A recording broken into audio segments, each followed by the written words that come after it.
Bonjour à tous et à toutes. Avant tout, je veux remercier Monsieur Serge Bord, mon directeur de thèse, pour m'avoir invité à participer à ce colloque Israël mondialement fleu. Et je remercie également le comité d'organisation pour m'avoir accepté ma proposition. Pour moi, c'est un grand plaisir et un grand honneur de présenter mon intervention en représentation de mon pays. Bon, je vais partager l'écran et je vais présenter le PowerPoint euh, qui va appuyer ma communication. Bon, j'espère que ça marche bien.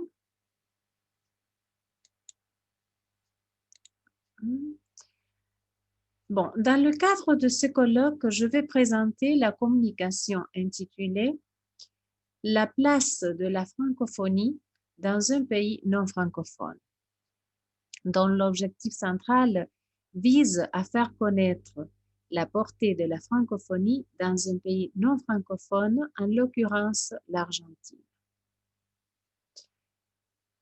Compte tenu qu'il s'agit d'un pays situé géographiquement loin des pays francophones, le contact avec la langue française a lieu notamment en milieu institutionnel ou professionnel. Cependant, il faut dire qu'il existe des cas où la langue française se fait présente dans des contextes familiaux. Dans cette opportunité, je vais centrer mon attention sur les actions menées dans notre université, l'Université nationale de Tucumán, à l'égard de la francophonie, particulièrement dans la faculté de philosophie et lettres et la faculté des beaux-arts. Pour ce faire, je vais présenter le plan de ma communication. Premièrement, je vais me référer chronologiquement aux antécédents qui ont marqué le parcours de la culture francophone dans notre contexte universitaire. Deuxièmement, je vais décrire les projets, surtout la journée de la francophonie, mise en marche depuis le Centre d'études interculturelles de la Faculté de philosophie et lettres autour de la Journée internationale de la francophonie et leur impact dans la communauté universitaire. Et finalement, je voudrais avancer des conclusions visant des réflexions sur l'importance d'aborder les études en langues étrangères depuis la perspective interculturelle et plurilingue dans toutes les formations du niveau supérieur. Bon, maintenant, je vais me centrer sur les actions développées au sein du centre en tant que berceau de la francophonie dans l'Université nationale de Tucumán, l'UNT. Pour ce faire, je vais décrire chronologiquement les faits qui ont donné naissance à la francophonie dans notre université, c'est-à-dire où, comment et pourquoi naît et s'installe la francophonie dans notre contexte social non francophone. Le premier antécédent et le plus important de la francophonie dans notre environnement se trouve dans le domaine de la recherche, développée au sein du centre grâce aux démarches réalisées par des collègues avec l'Université Laval, Québec, en 1989. Il s'agissait d'un programme de recherche intitulé les références interculturelles à travers l'étude sémiolinguistique des documents authentiques de la presse écrite, où participaient les équipes d'enseignants-chercheurs de 2 universités concernées. Ce premier contact académique avec la culture francophone nous avait permis, d'une part, d'activer et de mettre en marche un important échange de matériel bibliographique et des documents authentiques entre les deux pays, compte tenu qu'un des objectifs de la recherche visait à réaliser une étude croisée des documents de la presse écrite. Certes, les Canadiens allaient analyser ceux de la presse écrite argentine et nous, les Argentins, nous allions nous occuper des documents de la presse écrite canadienne, en particulier de Québec. D'autre part, Ce travail de recherche a ouvert de nouvelles voies, de nouvelles perspectives d'études de la langue de la culture francophone.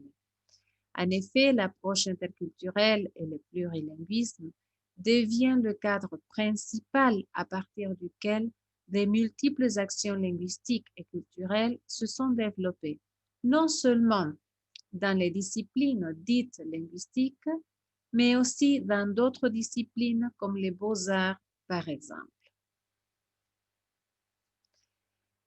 Du point de vue de l'enseignement-apprentissage des langues et des cultures, il faut dire que la mise en place effective, réelle, c'est-à-dire dans la salle de classe auprès des apprenants, de cette nouvelle manière de concevoir, d'enseigner, de comprendre la langue et culture étrangère, nous a permis d'approfondir les réflexions sur notre propre langue, culture maternelle. En fait, revenir sur nos propres référents culturels. Certes, nous avons recentré nos études aussi bien sur le plan théorique que sur le plan didactique, sur les sujets récepteurs en tant qu'acteur social situé dans son contexte socioculturel naturel. À partir de ce moment-là et jusqu'aujourd'hui, les actions menées autour de la francophonie n'ont pas cessé de s'élargir. Tout au contraire, la présence de la culture francophone a gagné du terrain dans divers domaines de l'enseignement et de la recherche. Et maintenant, je vais me centrer sur un événement scientifique clé, c'est la semaine de la francophonie. En 1990, plus précisément du 13 au 17 août, le CEI organise la semaine de la francophonie avec le soutien de l'ambassade de France en Argentine. En ce moment-là, c'était le BCELE, le Bureau de coopération linguistique et éducative, aujourd'hui l'Institut français, chargé des actions culturelles, entre autres. Dans notre province, ce fut la première rencontre scientifique et culturelle consacrée entièrement pendant 5 journées à la francophonie. Ce grand événement avait réuni des enseignants et des étudiants de tous les niveaux de l'enseignement de notre province et même d'autres provinces de la région. Nous avons eu la possibilité, parmi les plusieurs activités organisées, d'assister à des conférences assurées par des spécialistes francophones de diverses disciplines, d'histoire, de littérature, didactique par exemple. La semaine de la francophonie représente l'événement déclencheur d'une série d'actions qui se sont suivies jusqu'à aujourd'hui, dont le but central est de promouvoir et de diffuser la culture francophone, le plurilinguisme et la diversité culturelle.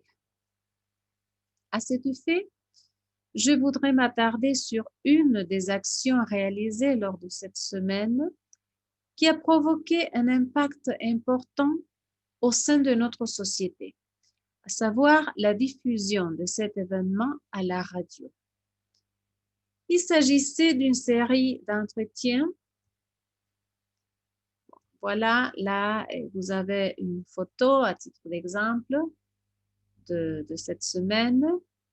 Et là, c'est Monsieur Calmy. En ce moment-là, c'était l'attaché culturel. Et bon, je reviens. Et il s'agissait d'une série d'entretiens réalisés pendant toute la semaine dans une émission consacrée entièrement à la francophonie. C'était vraiment inédit et innovant dans notre société.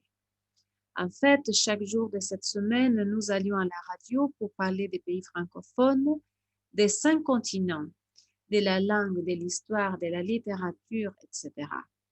Il est important de dire que c'était la radio de l'université. En ce moment-là, l'une des plus écoutées. Cette activité avait un double objectif. D'une part, promouvoir l'événement et d'autre part, faire connaître à l'audience en général, c'est-à-dire au grand public, ce qu'est la francophonie, leurs aspects et leurs caractéristiques. Cette entreprise d'envergure a fait la preuve de nouveaux regards et de nouvelles perspectives de recherche adoptées par l'équipe d'enseignants-chercheurs du CEI, mises en pratique dans les études de la langue et culture francophone. En plus, suite à la Semaine de la francophonie, la réception d'un grand nombre d'ouvrages francophones procurés par l'ambassade de France en Argentine nous a donné la possibilité d'avoir un accès direct à la bibliographie. Ce qui, à cette époque-là, c'était une entrave pour nous, surtout, en général, pour les pays éloignés physiquement des cultures francophones. Aujourd'hui, grâce à l'ère numérique, on n'a plus ce type de problème. On a presque tous les matériels à la portée de la main. Et bien entendu, d'enrichir considérablement notre bibliothèque. Jusqu'à ce moment-là, le centre, c'était le seul centre de recherche de notre université qui bénéficiait de ce type de matériel. Pour nous, c'est un privilège d'appartenir au CEI. Les réflexions, aussi bien dans la théorie que dans la pratique, qui se sont dégagées lors de la Semaine de la francophonie, ont eu des répercussions significatives dans la formation des professeurs de français. En fait, les enseignants avaient décidé d'introduire des contenus francophones pour les aborder en classe tout en les centrant sur la perspective interculturelle. C'est ainsi que dans les premières années de la formation, il est possible de trouver, par exemple, l'étude des ouvrages des écrivains francophones et des propositions d'analyse des documents de la presse écrite des pays francophones. Bon, voyons maintenant comment l'introduction des études francophones dans les contenus des cours a contribué à développer et intégrer dans nos recherches et dans nos pratiques de classe des notions comme celles d'identité culturelle, d'interculturel, du plurilinguisme, entre autres. Comme je l'ai déjà annoncé plus haut, dans les premières années de la formation des professeurs de français, on peut trouver des ouvrages des écrivains des communautés francophones d'Europe, d'Amérique du Nord, d'Amérique centrale, d'Asie, d'Océanie et surtout d'Afrique.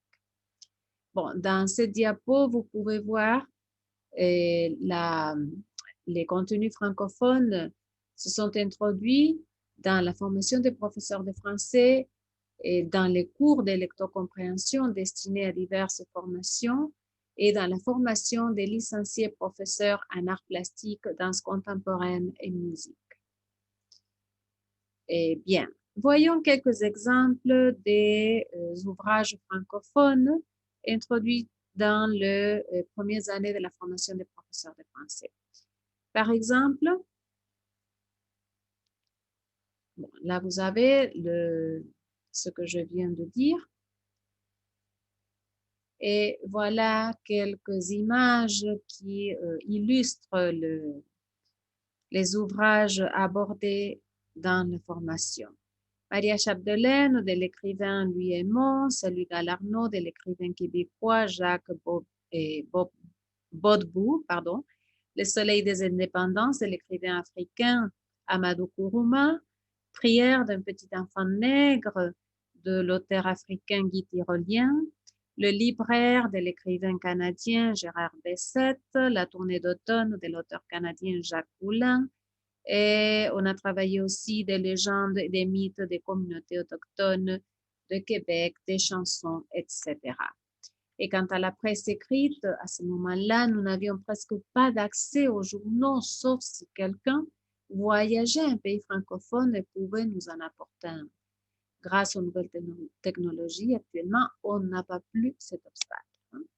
Bon, dans cette image, vous voyez quelques exemples des documents de la presse écrite qu'on travaille actuellement. Dans les cours de lectocompréhension, nous avons aussi introduit des ouvrages de la littérature francophone, de même que des documents de la presse écrite.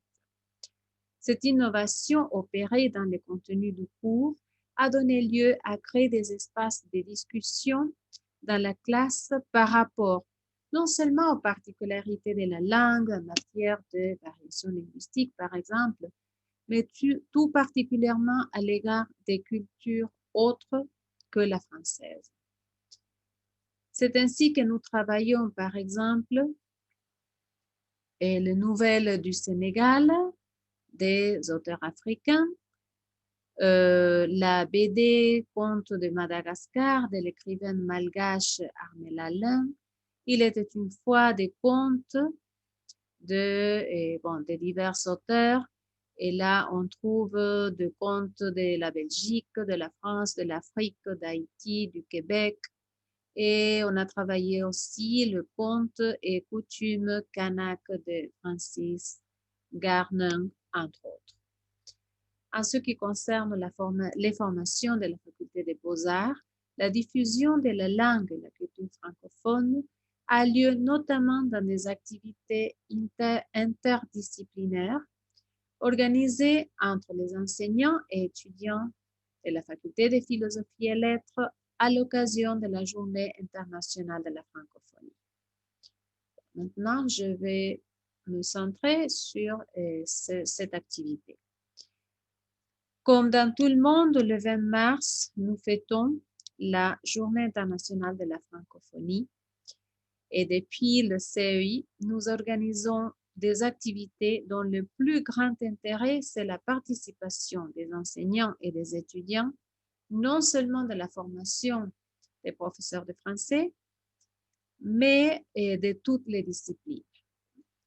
La Semaine de la francophonie, réalisée en 1990, a marqué un chemin que nous l'avons repris en 2012 en nous centrant sur le travail interdisciplinaire.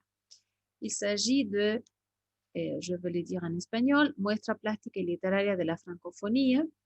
C'est une exposition d'art plastique de littérature de la francophonie. Chaque année, nous prenons comme sujet central le thème et les 10 mots lancés par l'Organisation internationale de la francophonie. À partir de là, nous envisageons un travail de réflexion dans le but de réaliser des propositions tout en tenant compte de notre contexte. Autrement dit, nous cherchons à présenter un événement susceptible de sensibiliser le grand public et d'éveiller l'intérêt à y participer. Pendant cette journée, il est possible d'assister à des conférences assurées par des spécialistes qui ont eu d'expériences francophones en général par des mobilisations d'enseignants, des bourses, des prix, etc. Par exemple, nous avons eu des conférenciers biochimistes, peintres, écrivains, historiens, d'art contemporain, philosophes. On peut également visiter l'expo composée des productions plastiques et des affiches des poèmes réalisés par les étudiants. Parmi ces activités, j'en voudrais évoquer une par son caractère de perpétuité dans le temps des référents francophones. À savoir, c'est une peinture murale faite en 2016 par 2 étudiants d'art dans un des murs des couloirs de la faculté de philosophie et lettres. Cette peinture représente les visages des écrivains et artistes francophones et cette peinture est placée dans un endroit stratégique car sa taille et sa beauté attirent l'attention des personnes qui circulent par ces couloirs. On peut voir que la plupart des gens s'arrêtent à contempler l'œuvre. Et notre très important à signaler, c'est que le choix des personnes à peindre a été le résultat d'un petit sondage mis en place au grand public. Par exemple, on a demandé aux personnes qui circulent par ces couloirs s'ils connaissaient, par exemple, quelques peintres ou écrivains francophones. Les réponses ont témoigné dans certains cas la méconnaissance de la culture francophone. Nous estimons donc que cette activité représente une plus-value compte tenu qu'elle invite à réfléchir l'interculturel et à installer la présence de la culture francophone. On peut dire d'une présence physique, et dans ce cas, car la peinture sur ce mur y reste encore. Bon, dans cette diapo, vous pouvez voir une des deux étudiants d'art plastique qui est en train de réaliser la peinture murale. Observez, c'est un grand couloir où il y a les départements de français, les départements d'anglais, des langues étrangères. Bon, avant de... et là, observez, ça c'est les résultats de la peinture. Et vous pouvez apprécier, il y a des écrivains et des peintres francophones. On a ajouté aussi des citations les plus célèbres qui accompagnent les images des peintres et des écrivains. Là, c'est une autre partie. Comme vous pouvez voir, c'est d'une dimension très importante. Avant de conclure, je voudrais essayer de répondre aux questions posées au début de cette communication. Pourquoi étudier la francophonie dans un pays non francophone? Et quel intérêt peut éveiller l'étude des cultures francophones? Et nous avons constaté en tant qu'enseignante d'une langue étrangère, et tout en tenant compte, bien entendu, des recherches, des études de spécialistes en didactique des langues et des cultures, l'importance d'aborder l'enseignement-apprentissage depuis l'approche interculturelle et plurilingue. À cet effet, l'étude de la langue culture francophone, en l'occurrence, vise à contribuer au développement des compétences plurilingues et pluriculturelles chez l'apprenant. Je m'appuie sur les concepts avancés par Post, Moore et Zarat pour définir ces compétences. Je cite, « On désignera par compétence plurilingue pluriculturelle la compétence à communiquer langagièrement, à interagir culturellement, possédée par un locuteur qui maîtrise à des degrés divers plusieurs langues et à des degrés divers, l'expérience de plusieurs cultures, tout en étant à même de gérer l'ensemble de ses capitales langagiers et culturels. » Il faut dire que dans notre contexte, il est essentiel d'insister sur ces notions, car le fait que le pays compte avec une seule langue officielle crée des représentations sociales sur un apparent monolinguisme.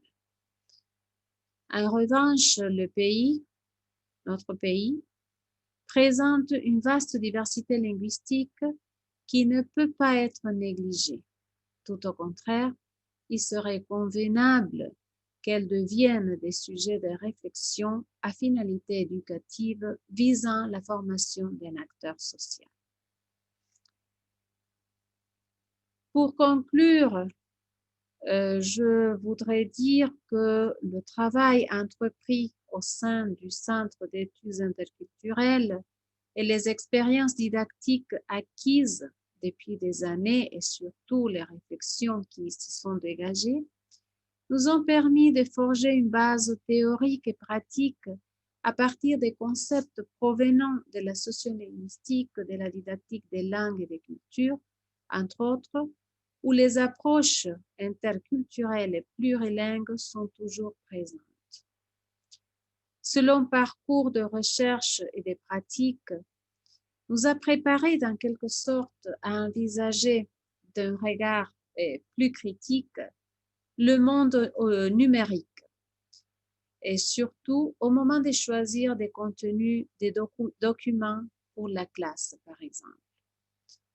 Je suis consciente que, tout particulièrement dans ce temps de crise sanitaire, Il est urgent de se tenir au courant des nouvelles méthodologies d'enseignement-apprentissage à partir des nouvelles technologies et de les mettre en pratique dans nos cours. De même, la virtualité nous offre la possibilité de continuer à organiser et à réaliser des événements scientifiques autour des sujets qui nous concernent, tels que la francophonie, la didactique, des langues et des cultures, et cette fois-ci numérique. Par rapport aux actions menées depuis le Centre d'études interculturelles, il faut dire qu'elles ont ouvert de nouvelles voies dans le champ de la recherche et de la didactique des langues et des cultures, dont la francophonie a joué un rôle essentiel. Certes, l'inclusion des contenus à l'égard de la culture francophone dans la formation des professeurs de français, de même que dans les autres disciplines, a éveillé de nouvelles pistes didactiques, dont la finalité pointe à développer de nouvelles compétences chez l'apprenant en tant qu'acteur social.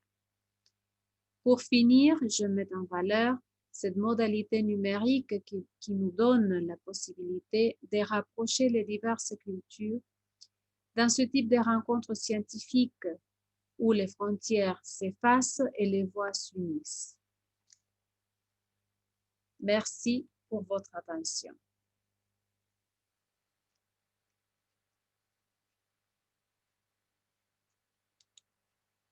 Au revoir et bon colloque.